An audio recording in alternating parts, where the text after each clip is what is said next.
Hello students. भूगोल का अध्ययन क्षेत्र बहुत ही विशाल है। भौतिक भूगोल के अंतर्गत हम लोग पृथ्वी एवं ब्रह्मांड से संबंधित अध्ययन करते हैं, जबकि मानव भूगोल में मानव के आर्थिक क्रियाकलापों का अध्ययन करते हैं। पिछले लगभग 2 दशकों से मानव भूगोल के एक क्षेत्र पर्यटन भूगोल के अध्यापन पर बहुत जोर दिया जा रहा है, क्योंकि वर्तमान समय में पर्यटन किसी भी देश की आर्थिक विकास को प्रभावित करने में सक्षम है। सऊदी अरब जैसा देश भी, जिसकी आर्थिक धुरी पेट्रोलियम और गैस पर आधारित है, वह भी पर्यटन को बढ़ावा देने के लिए विभिन्न प्रकार के पर्यटक स्थलों का विकास कर रहा है। अतः हमारा आज का अध्ययन का विषय पर्यटन या टूरिज्म ही है। इसमें हम लोग समझेंगे कि पर्यटन भूगोल क्या है और इसका महत्व या इसके कौन कौन से कारक या प्राकृतिक तत्व हैं। पर्यटन भूगोल मानव भूगोल की एक प्रमुख शाखा है। इसमें यात्राओं से संबंधित तत्वों का अध्ययन भौगोलिक पहलुओं को ध्यान में रखकर किया जाता है।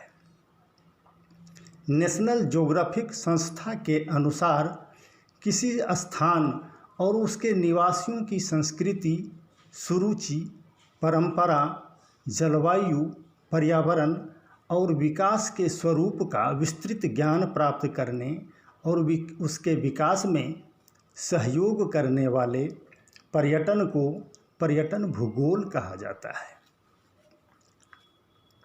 संक्षेप में हम कह सकते हैं कि पर्यटन भूगोल गैर निवासियों की यात्रा और उनके ठहरने से उत्पन्न संबंध और प्रक्रियाओं का योग है।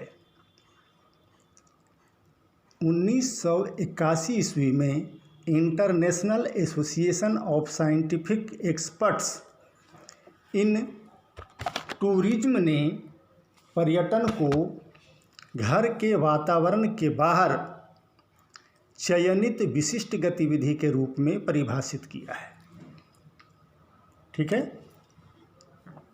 भारतीय प्राचीन ग्रंथों में स्पष्ट रूप से मानव के विकास, सुख और शांति तथा संतुष्टि और ज्ञान के लिए पर्यटन को अति आवश्यक माना गया है। पाश्चात्य विद्वान संत ऑगस्टिन ने तो यहाँ तक कह दिया कि बिना पर्यटन के ज्ञान अधूरा होता है। पर्यटन परस्पर एक दूसरे को सूचना, ज्ञान, संस्कार और परंपराओं के आदान प्रदान में सहायक होता है। इससे दोनों को ही व्यापार और आर्थिक विकास के अवसर मिलते हैं। स्थानीय वस्तुओं, कलाओं और उत्पाद को एक नया बाजार मिलता है। पर्यटन भूगोल के विकास या क्षय में पर्यटन स्थल के राजनैतिक, सामाजिक और प्राकृतिक कारणों का बहुत महत्व होता है। ठीक है।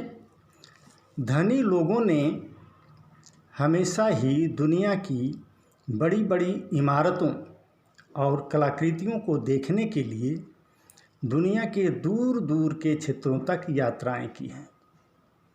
ऐसा वे नई नई भाषाओं को जानने, संस्कृतियों का अनुभव करने और अलग स्वाद के व्यंजनों को चखने के लिए करते आए हैं। बहुत पहले रोमन गणराज्य के समय में कुछ खास स्थान अमीर लोगों के लिए लोकप्रिय तटीय रिसॉर्ट थे। पहले की स्थिति थी ये, आज तो वो माने चारों तरफ फैल चुका है। यद्यपि पर्यटन अति प्राचीन काल से ही विश्व के हर देश में तीर्थ यात्रा के रूप में होता आया है, फिर भी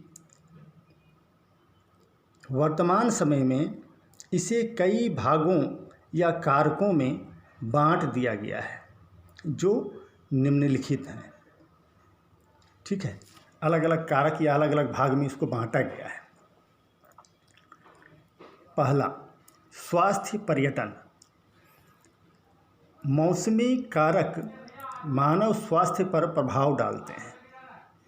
कुछ खास वर्ग के पर्यटक, जिनमें तनावग्रस्त कर्मचारी और वृद्ध पर्यटक अधिक होते हैं, चिकित्सक चिकित्सा के दौरान मरीजों को अनेक बार हवा पानी बदलने पर जोर देते हैं।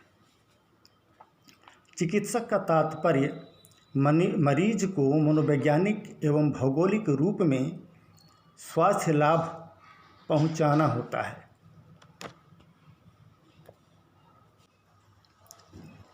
इसके अलावा विकासशील देशों के लोग जटिल रोगों का इलाज कराने विकसित देशों में जाते हैं।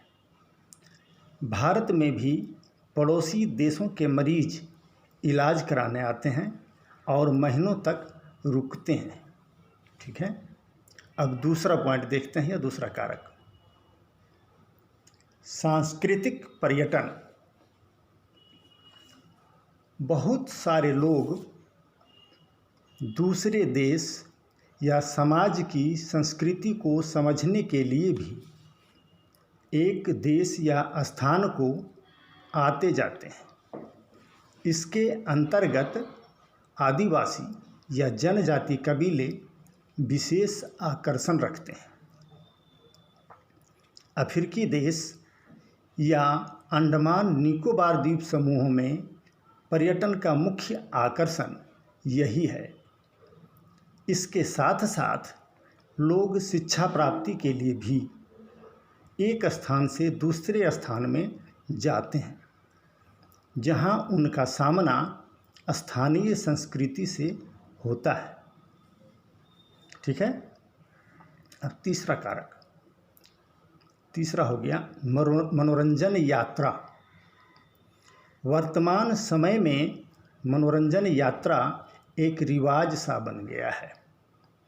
लोग अपनी छुट्टियों के समय किसी पर्यटन स्थल या किसी स्वास्थ्यवर्धक स्थल की ओर जाना पसंद करते हैं, फिर चाहे वह झील, समुद्र तट या पर्वतीय स्थल या जलप्रपात भी हो सकता है। चौथा कारक क्या होगा, मौसमी पर्यटन। तीसरा था मनोरंजन यात्रा, चौथा है मौसमी पर्यटन। दिसंबर से फरवरी के महीनों में जब अमेरिका और यूरोप में सर्दियां अधिक हो जाती हैं, तो इन देशों के पर्यटक भारत के गोवा जैसे राज्य, जहां सर्दी अपेक्षाकृत कम होती है, वहां आना पसंद करते हैं और अपना समय व्यतीत करते हैं। इसी प्रकार गर्मी के दिनों में जब मैदानी भागों में भीषण गर्मी पड़ती है, तो लोग पर्वतीय प्रदेश के ठंडे नगरों में पर्यटन के लिए जाते हैं। यहाँ तक तो हो गया। ठीक है, चौथा कारक। अब देखते हैं पांचवा कारक,